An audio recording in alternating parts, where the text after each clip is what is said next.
Russia launching a major missile attack in cities all across Ukraine, and now reports that a missile crossed into NATO territory, killing 2 people in Poland.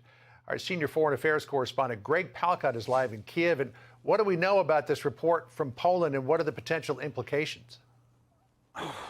John, this is the huge, significant event that we're just tracking in just the last couple of minutes. According to a senior U.S. official and according to reports on the ground, a Russian missile fired from somewhere off of Ukraine went into Ukraine airspace, but then veered into eastern Poland and actually hit a target, not a target, but a site in eastern Poland, killing 2 people. This is the first time something like this has happened. This triggers all sorts of questions about what the reaction could be from NATO. I think we all know now about that Article 5 of NATO, that any attack on an ally of the United States, of a NATO member, would trigger some kind of response from NATO. So again, breaking news just about the last 10 minutes or so. We are tracking it. We'll give you more as we know about it. But yes, let's talk about this huge barrage of missiles that hit Ukraine today, the biggest barrage of this entire war. We heard a few hours ago the air raid sirens. We heard explosions. Take a look at what we saw.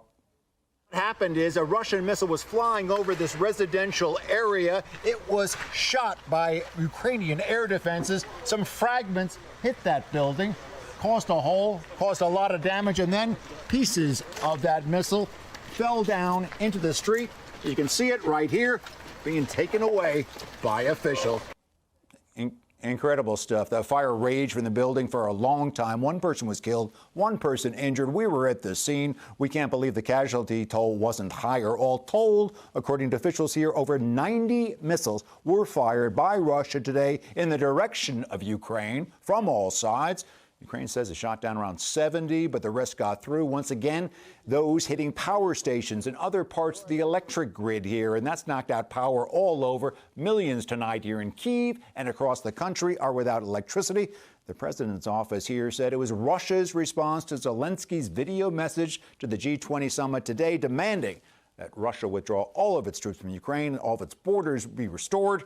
Others think it might have just been payback for that spectacular retaking by Ukraine of the Russian-held city of Kherson. But again, back to the breaking news that we're following here, John and Sandra, potentially immensely significant. It looks like one of those missiles, according to a U.S. official, which Associated Press is reporting, we do not have this yet confirmed from Polish authorities. It seems like one of those Russian missiles strayed across the border between Ukraine and Poland, hit a site in Poland, apparently just a civilian site there, but killing 2 people. We understand the Polish government is in emergency session now taking a look at this. We'll be watching it as the day develops. Back to you guys. So thinking about the potential repercussions of the missiles straying into Polish territory, Poland is a NATO member. NATO has something called Article 5. An attack against one is an attack against all.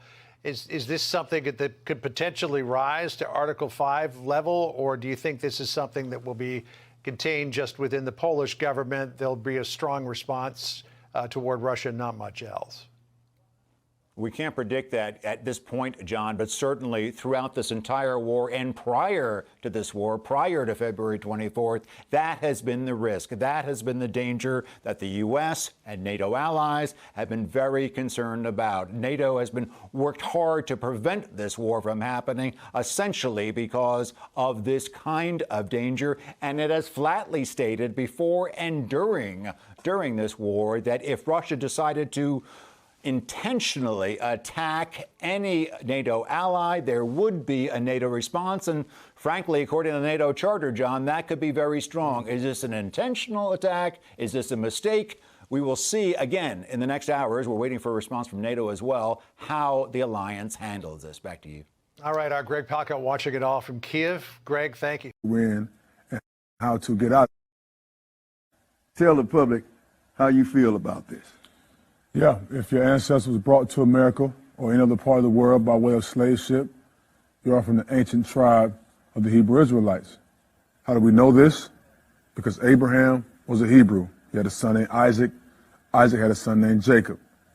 Jacob had 12 sons. They became the 12 tribes of Israel.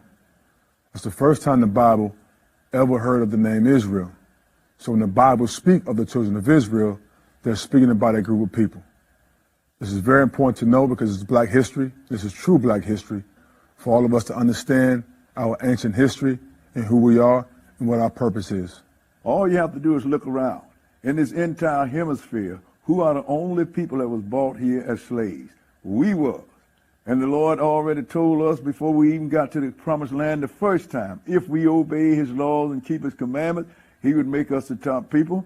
But if we should not obey his laws and keep his statutes and commandments, he would send us into slavery. We'd be sold as male and female slaves, and we will be hid away in prison houses. We will be the tail, and everybody else will be the head. So, Brother Stoudemire, understand this. Brother Stoudemire. Absolutely, and it's very important for all the rest of us to understand it, because when we talk about Black History Month, a lot of us can't go past slavery. We have to take our history a little further and a little deeper than that, research this Bible and also history to understand who we are as a people, why we're in the predicament that we're in, and how to get out of it by